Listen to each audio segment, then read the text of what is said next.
So this morning, I was on my way to breakfast, and I saw a stream of young people, teenagers and young adults, walking on a march. Many of them wearing orange T-shirts, and it was a march for polio eradication.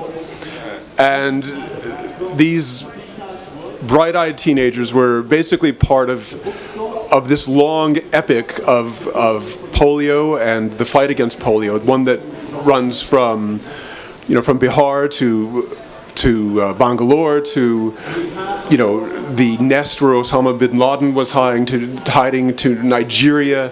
It's an epic story of this disease that has afflicted millions of people over history, including a United States president, including good friends of mine. Thomas, tell us, why are you the person to write about this, and why write about it? I know.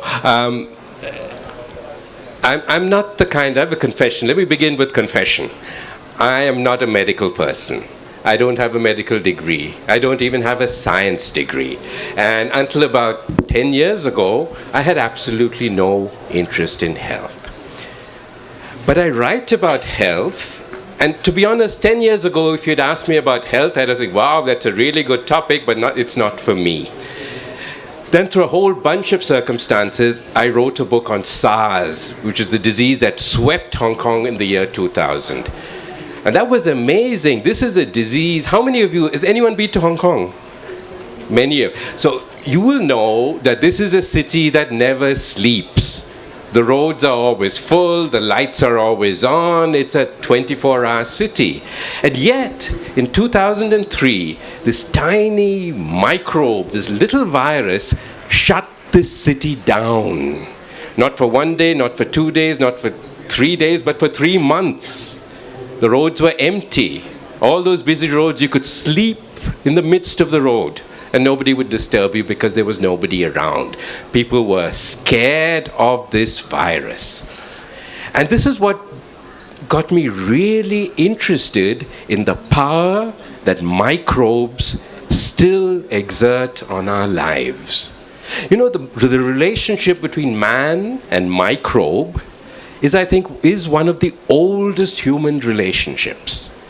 Everything that we do, the places we live, the places we don't live, the food we eat, our habits, are deep down determined by our desire to avoid microbes. So I got really, really interested in this relationship between man and microbes. I wrote one book about a different disease. And then I got interested in polio because for a year I worked at the World Health Organization, and I became aware of this huge global program to eradicate polio, end this disease forever. And I found that fascinating.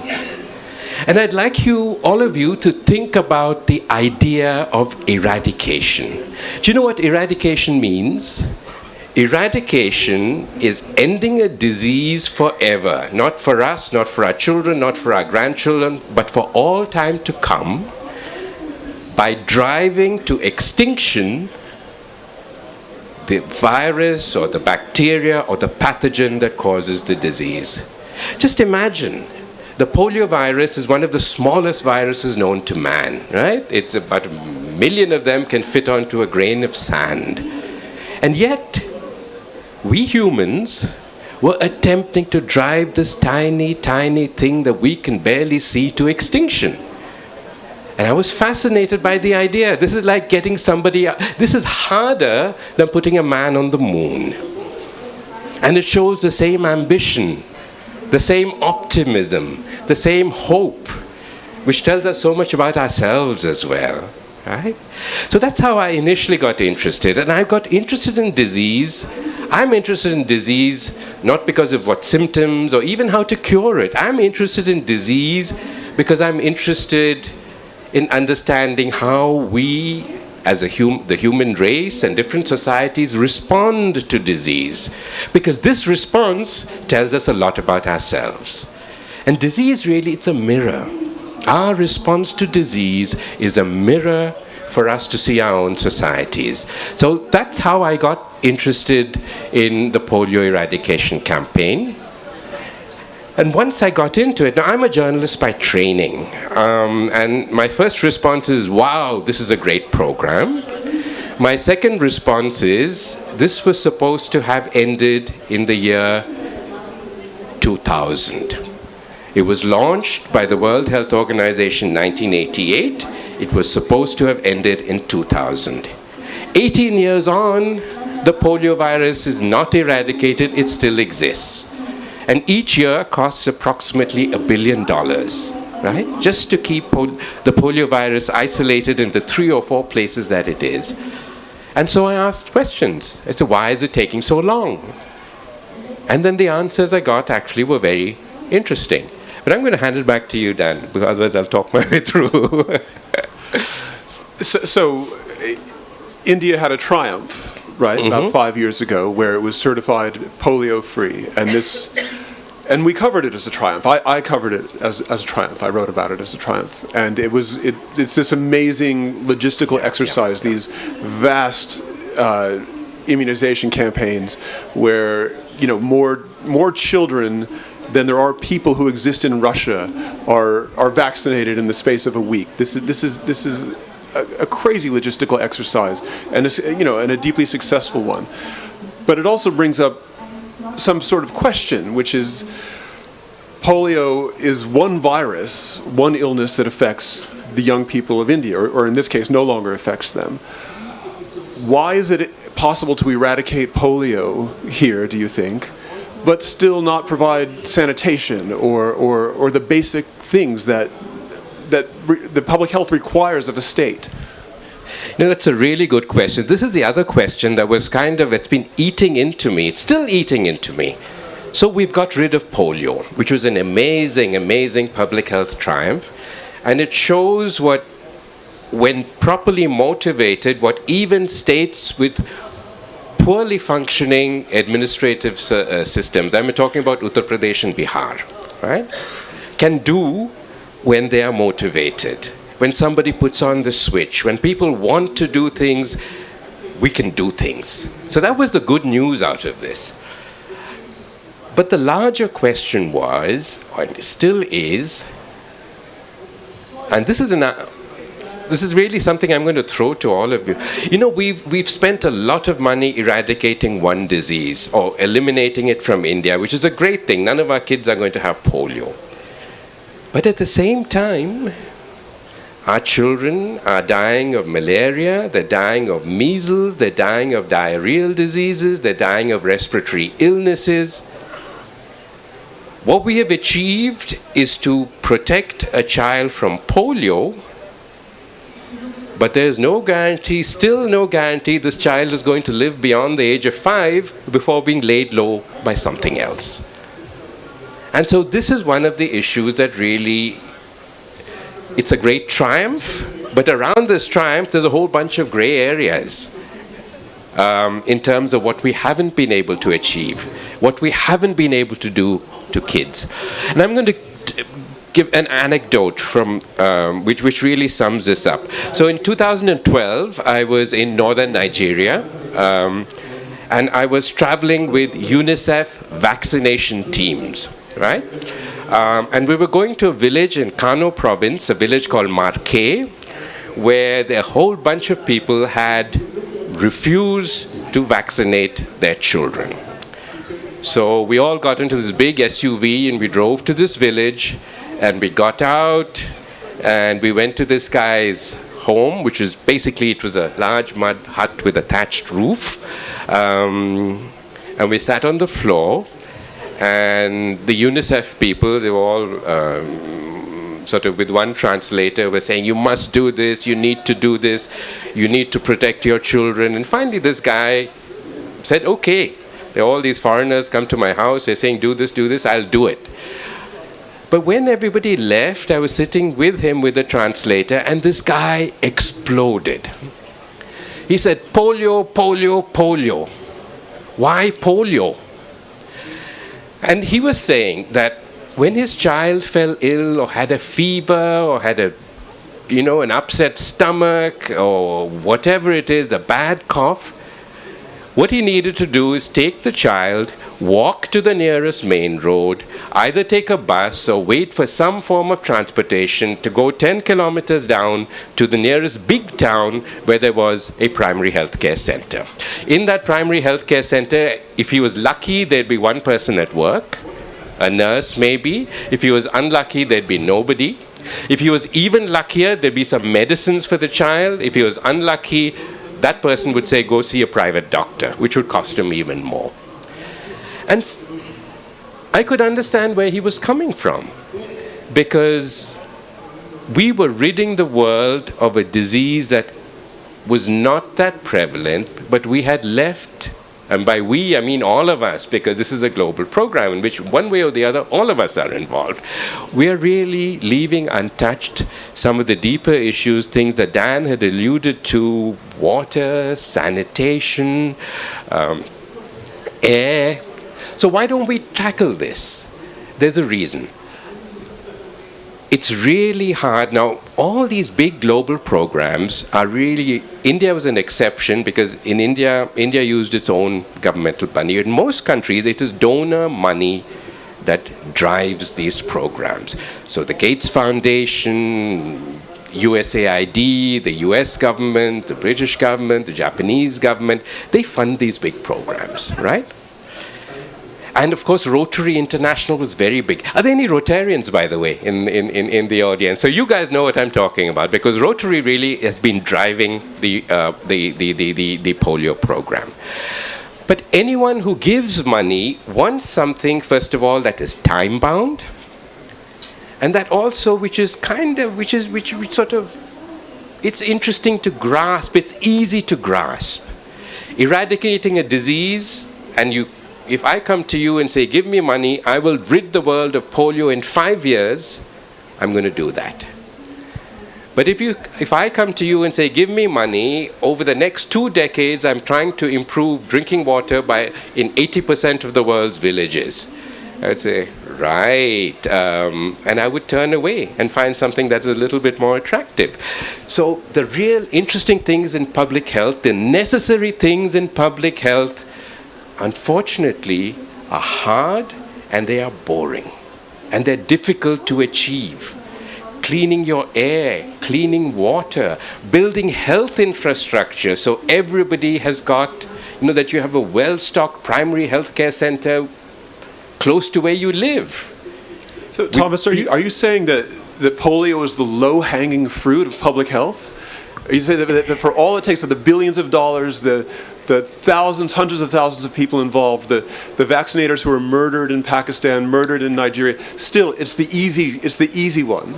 It was the more attractive. And initially, polio was the proverbial low-hanging fruit. When they launched this program, they thought, well, 10 years we'll be done.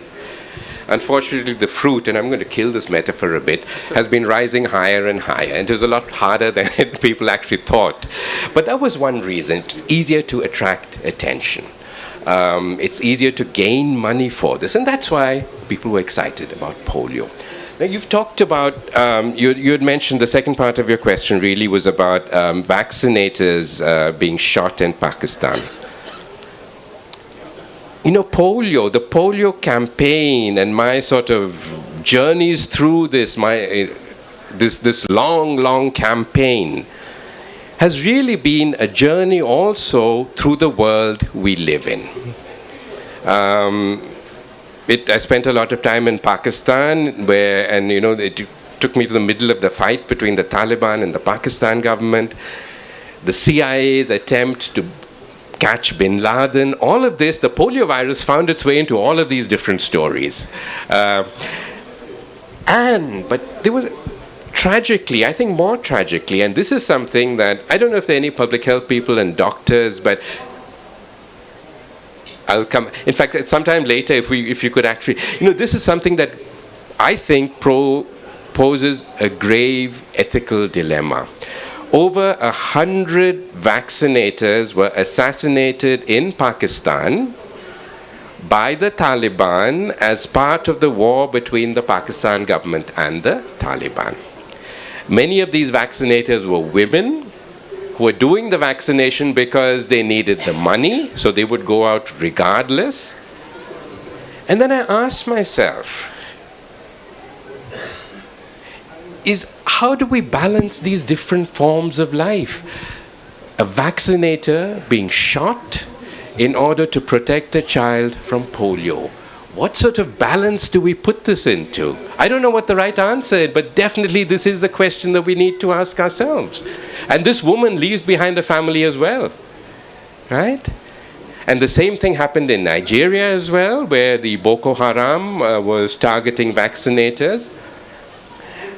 And let's be clear about this. These vaccinators were doing this because they needed the job. They went out every day because they needed the money, right? These were not enthusiastic, bright-eyed volunteers going and injecting. No. The gritty reality of the polio campaign is that people were doing this because they needed it. They needed the income. And so here's another ethical dilemma. Now, whenever a lot of people refuse polio vaccine, and they refused it for some of the reasons that Sabyu, the farmer in northern Nigeria, said. So why are you guys coming again and again in your big fancy SUVs, right? Why don't you ever listen to what we want? And so many of them refused vaccination. And not so much in India, but in Pakistan and Nigeria and other parts of the world, they were threatened with arrest, right? If you don't vaccinate your child, we're going to arrest you. So if somebody knocks on your door, bring the child, we'll do this. This is something which would have been completely unacceptable in the United States, in the Western world, anywhere else, right? Including here. Including here in India. India, we may have got away with it for a little while, right? But at the end of the day, people would have said no.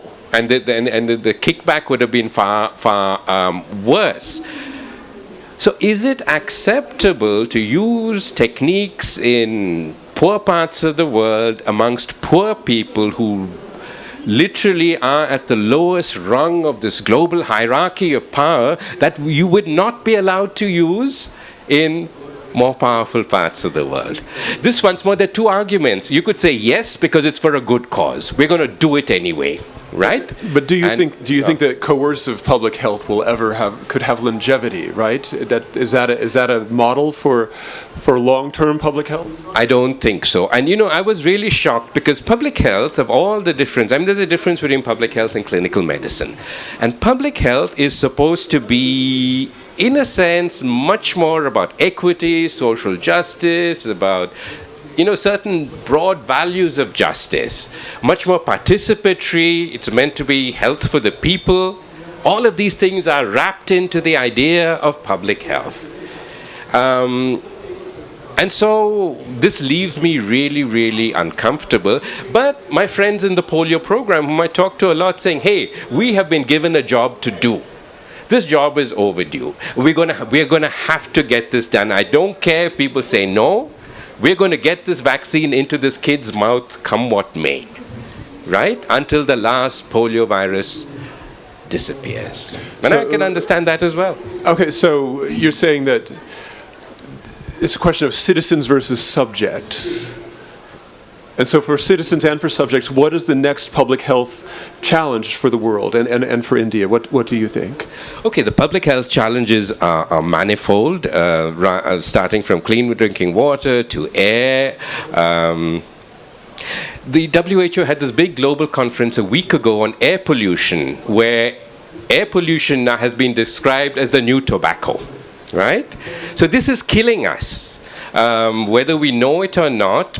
Perhaps Bangalore is slightly better off, but if you go to Delhi and so on, especially at this time of the year, every breath you take, this sounds like a pop song, you are pulling in particles, yeah, you've got it, particles of invisible particles of things that are going to lodge in your bronchi, and they're going to irritate you, and they're not good for you. Right?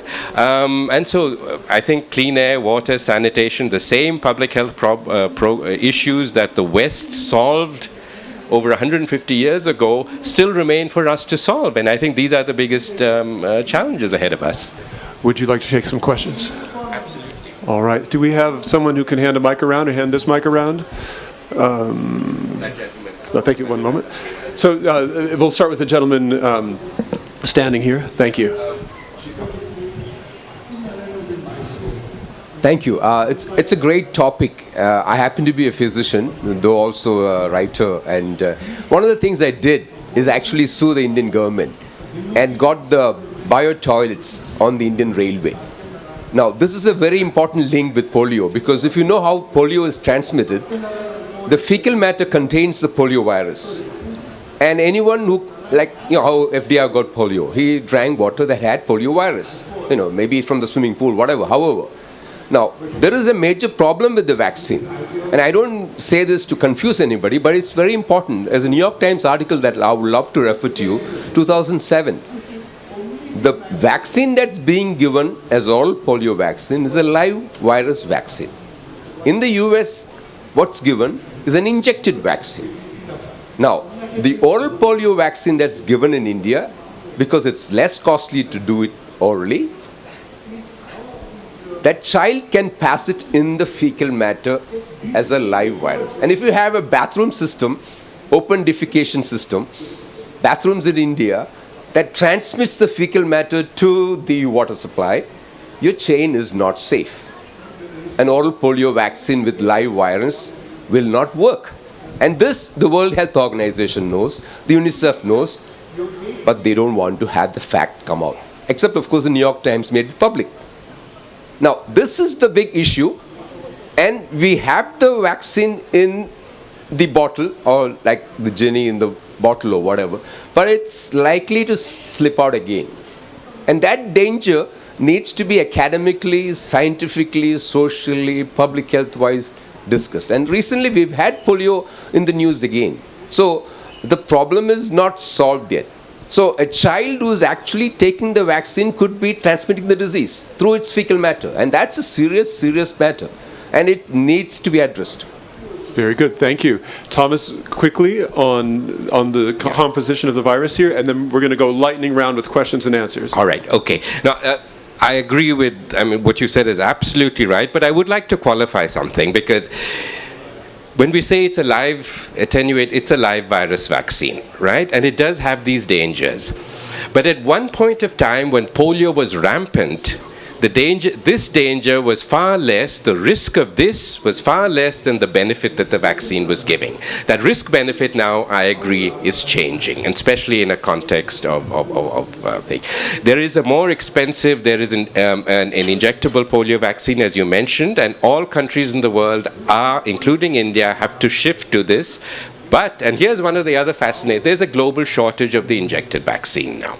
So we're persisting with the oral polio vaccine, which is way better than having nothing at all. But it's not the ideal thing. So these are the issues you've raised really go to the heart of why this is such a fascinating story. It is complex, it is fascinating, it is a story with no easy answers. It teaches you also that the world is neither black nor white, but the world we live in is gray for most part.